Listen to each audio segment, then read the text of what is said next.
Ladies and gentlemen, welcome to the Salebox for the 28th of December 2014. My name is TotalBiscuit, rounding up today's Steam deals. If you missed yesterday's Steam deals, you can find them in yesterday's video. I'd love to give you a recommendation from the current community choice, but I don't have one for you, I'm afraid. Ancient Space looks tempting. I wouldn't suggest it. Alright, let's kick it off with Age of Empires 2 HD Edition, 80% off. Very good discount for what is, of course, a very good game. The HD Edition, I wouldn't say, is particularly great. Is it high definition? No, not really. They didn't do a huge amount with the assets, and it doesn't scale all that well, and everything, of course, looks very small as a result of that. But it's still Age of Empires 2, and Age of Empires 2 is still very good, especially if you're looking to play campaigns and skirmish. The multiplayer is better than it was, but it's still not great. It's still not perfect, unfortunately. Bearing in mind, I don't think this was worth the launch price. At the sale price, it's certainly a pretty good pickup, and I think that if you're just going to play the single player, you should be grabbing this anyway, because it is a classic RTS. It's very, very good at what it does. It's one of the best of all time. So hey, a couple of dollars for a great real-time strategy? Yeah, why not? Naruto Shippuden, Ultimate Ninja Storm Revolution. Shippuden, the girl that's hard to get. I don't... These are random words. I don't think they mean anything. I think they just add random words to the title every time they release a new one. Alright, so here's the big problem I've got with all the Naruto games, despite not understanding anything about that damn anime. They run at 30 frames per second, which is ludicrous. Like, it's a brawler or fighting game running at 30 frames per second. Like, two genres that direly need to run at higher than that, and yet for some reason this one does not. That alone is enough reason for me not to recommend it. But there are a couple of other things that some of the people that actually like Naruto don't like about this one. Apparently it doesn't have much of a story mode to it. It's more of a kind of open island with a bunch of side quests. And it's also lacking in good boss fights, it would seem. Indeed, many of those who've played the game have commented that the game appears to be filler, just kind of like anime filler. I can't speak much to Naruto because it's not something that I actually watch or enjoy, but honestly, this one does not look particularly promising. And the other ones on Steam have exactly the same problem. They all run at 30 frames per second. Blech. Max Payne 3, 75% off. Now, about a week or so ago, or either in the last sale, something along those lines, Max Payne 3 actually had some problems with its authentication system, the Rockstar Social Club, which prevented people from playing it. Just bear in mind the game has that, and if their servers go kaput, you won't be able to play it. This is not a good thing. That said, Max Payne 3, in my opinion, is the weakest of the series. I was pretty critical of this game, I think for good reason. It's cutscene heavy, cutscenes that don't really allow you to skip them. It is more linear, it is more directed and more quick-time event heavy than all of the other titles as far as I'm concerned. It really tosses out the awesome noir aesthetic that the other two games had. But I can't really argue with the combat. The combat is very solid indeed, and I actually even like the multiplayer to some degree. If you are the sort of person that does not mind being led by the nose and is okay with cutscene heavy games, then Max Payne 3 might be right up your alley. I will say it's an extremely good PC port. Very, very good indeed. This War of Mine, 25% off. So this is a war survival game, meaning that you are civilians attempting to survive in a war zone. It involves scavenging. Some people have compared it a little bit to The Sims. That's not an unfair comparison. You have to manage the needs of your survivors, and you send out a survivor every night to try and scavenge. There's a rudimentary combat system. It's very rudimentary. I mean, it really involves clicking on people. It's almost more of a point-and-click or stealth game than anything else, certainly not a platformer or an action game. I found it very compelling. It's got replayability thanks to differing locations being available every playthrough, different survivors with different skills, as well as different seasons, which can make the game either harder or easier. And there are some moral choices to be made, and they integrate them very well with the gameplay. That's what's really cool. A lot of people seem to pursue the idea that games need to evoke feelings in the player. Well, in my opinion, these feelings are only worthwhile if they're evoked through the gameplay, something that you genuinely interact with as a player. We're not watching a movie here, we're playing a game. It's a fundamentally different kind of media. And this War of Mine manages to accomplish that. So it might not be a particularly big discount, but it wasn't a particularly expensive game in the first place. So if you like survival and you're willing to go into a game that is not necessarily fun, but very compelling and challenging, then this War of Mine may be worth your attention. Divinity Original Sin, 33% off, not a deep discount, but a game that has been considered by some people to be the game of the year. It's definitely the best thing Larian's ever made, there's no doubt about that. This is a CRPG, again in the classic style. That means it's not going to be leading you by the nose. In fact, this is a game that some people have actually abandoned because they had no idea what they were doing.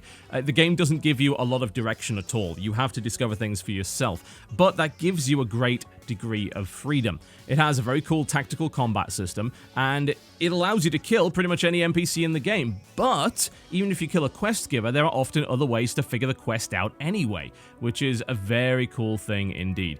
This is the sort of thing that you can sink a lot of time into if you are willing to put in the effort and get over the idea that when you start, you may end up being horribly lost. It's a damn fine RPG though. It's in stark contrast to Dragon Age Inquisition, which seems to have very much taken the idea that MMOs have it right and burdened you with tedious resource management and pointless fetch quests. This is the antithesis of that. So if that's what you're looking for, then how about giving this one a bash? Transistor, 66% off. Oh yeah, contender for Game of the Year, I think this one.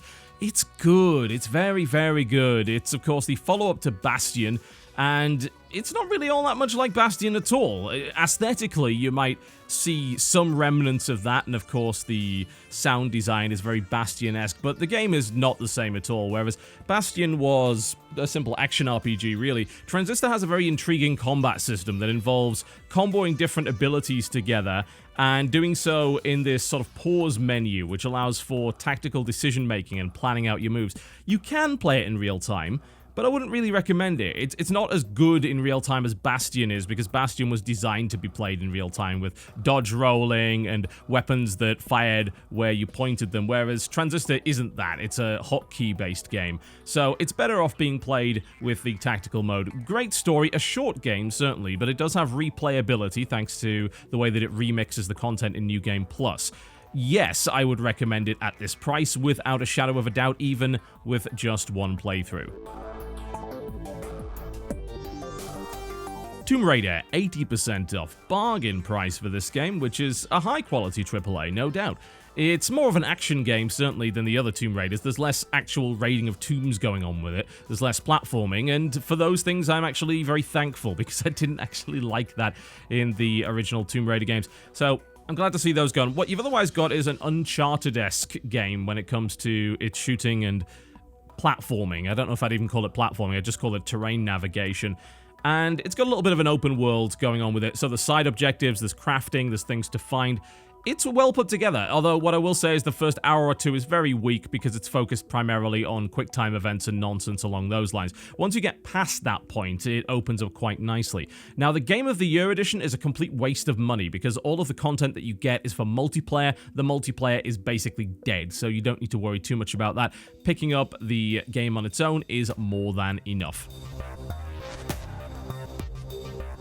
Mountain Blade Warband, 80% off. This is the base game that you need to play the really cool mods, and there's plenty of cool mods for Mountain Blade Warband, but even the base game is very enjoyable.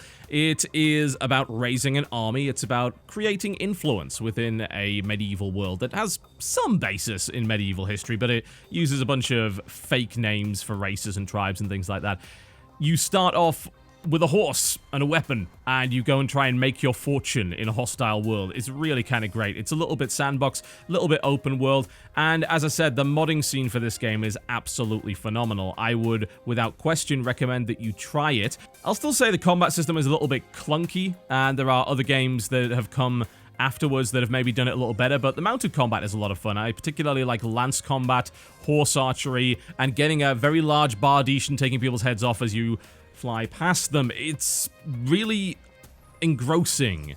It's got a lot going for it, although just be prepared for potential unfairness. That does happen. Getting Warband now is good because even if you don't like the base game, you might like one of the mods, and there are plenty of them. And finally, Dishonored, 75% off. This has been a good sale day.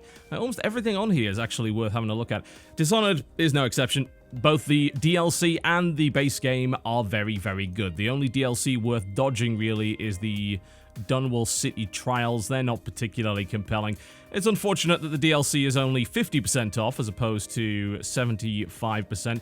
You can, however, pick up the Game of the Year edition, which will give you the decent saving on both of those. If you were to buy Dishonored plus the good DLC, which is Bring More Witches and Knife of Dunwall, then you're going to be paying more than you would for Game of the Year. So this is a first-person stealth action game primarily, and it's set in something of a steampunk world with a variety of ways to go about assassinating your particular targets. You can use supernatural abilities, you can just stab or shoot people, you can avoid being detected altogether, all are viable. And it's the best thing that Arcane has ever made, which is impressive considering they made the rather awesome Dark Messiah of Might and Magic, which I will defend to the death. Go to hell if you don't believe me. Alright, there you go, folks. That is the Steam sale for today. Thank you very much for watching. We will be back on regular scheduled videos fairly soon. I've been taking a week or two off just to spend more time with the family around Christmas, as you might imagine. Also, just trying to recover a little bit from the treatment and so on and so forth.